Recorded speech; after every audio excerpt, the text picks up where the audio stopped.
ગુજરાત ભાજપ પ્રભારી ઓમ માથુર ગાંધીનગર અને અમદાવાદની મુલાકાતે છે। તેમણે પત્રકાર પરિષદ કરીને ગુજરાતમાં ફરી લોકસભાની તમામ 26 બેઠકો જીતવાનો વિશ્વાસ વ્યક્ત કર્યો છે।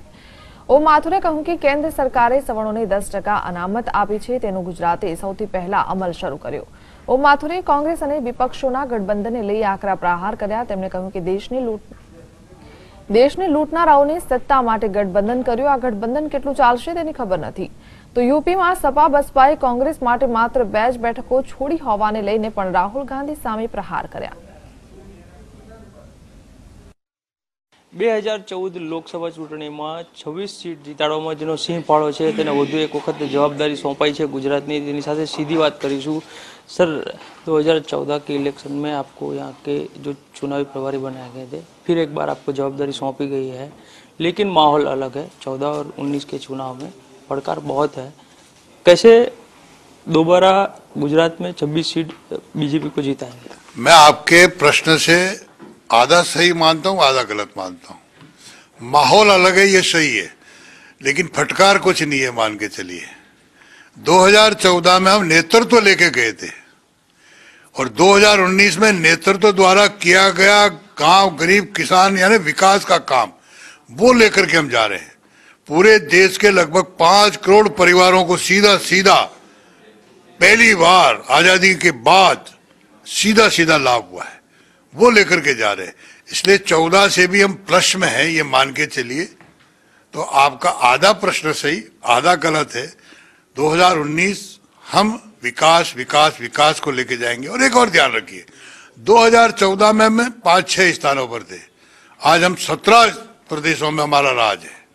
तो उस राज्यों के सरकारों द्वारा किया गया विकास कार्य वो भी हमारे साथ जाएगा, केंद्र का किया द्वारा विकास कार्य भी हमारे साथ जाएगा, वो लेकर के जा रहे हैं। इसलिए हम 2014 से भी ज्यादा सीटें लेकर के दोबारा प्रधानमंत्री आदरणीय नरेंद्र मोदी जी को बनाएंगे। 2014 में कुछ वायदे थे, जैसे कि राम मंदिर था, 370 का मुद्दा था, नौकरियों का मुद्दा था, जो अभी पूरा नहीं हुआ है।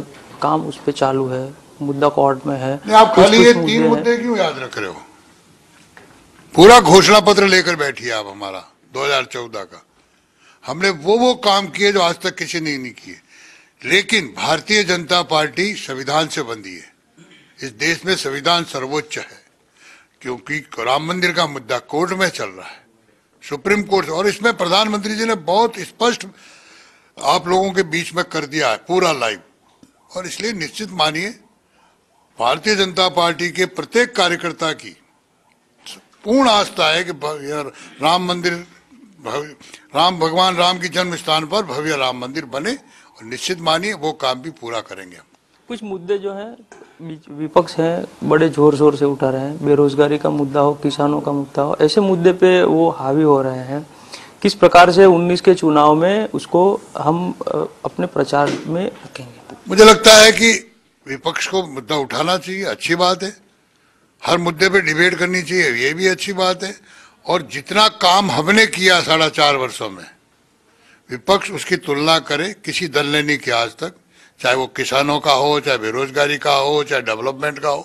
हम कर रहे हैं और हमें पूरा भरोसा है कि भारतीय जनता पार्टी को किसानों का यानी समाज जीवन के प्रत्येक अंग का हमें आशीर्वाद है।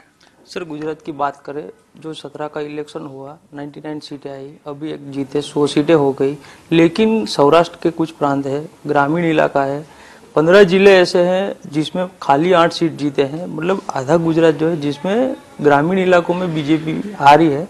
19 के चुनाव में 26 सीटें जो है कैसे कवर करेंगे? नहीं, वो हमको ध्यान है ना कहाँ हमको डेंट हुआ है, और उसकी रिपेयरिंग शुरू हो गई थी पहले, जिस दिन आ रहे उसी दिन से।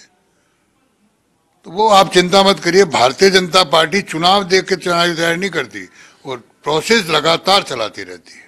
सर, आपसे आखिरी सवाल, हार्दिक पटेल, अल्पेश ठाकुर, जिग्नेश मेवाणी जो भी आंदोलनकारी थे, उसमें हार्दिक की बात करें, आरक्षण की मांग बहुत पहले से कर रहा था, अभी आरक्षण दिया गया है जब चुनाव नजदीक है, ये पहले भी तो हो सकता था। पहले तो हार्दिक अपना आपको विषय करेक्ट, हार्दिक ओबीसी में डिवीजन चाह रहा था, वो आर्थिक आधार पर नहीं चाह रहा था। और ओबीसी में डिवीजन कोई देश का ओबीसी वर्ग नहीं चाहता, वो तो ओबीसी का नुकसान करना चाह रहे थे। हमने प्लस सरप्लस आर्थिक आधार पर दिया है, ओबीसी का एज इट इज रहने वाला ही है। अब लगभग कोई भी वर्ग ऐसा नहीं छूटेगा। और आप देखिए ना, इसमें हमने 10% सर्विसेज भी अलग से की है। तो इसलिए निश्चित रूप से वो जो बात थी उनकी हवा में उड़ेगी। जनता भी समझती है, समाज भी समझता है और विद्यार्थी भी समझता है। તો જે પ્રમાણે ઓમ માથુરે જણાવ્યું છે કે 2019ની ચૂંટણી છે તેમાં તે સરપ્લસ છે, મોદી તો હતો જ, પરંતુ તેના જે કેટલાક મુદ્દાઓ છે તે ચૂંટણી સમયે રાખવામાં આવશે ને તેના આધારે જ ચૂંટણી છે તે જીતવામાં આવશે। કેમેરામેન મનીષ વાણિયા સાથે કશ્યપ જોશી, GSTV, ગાંધી।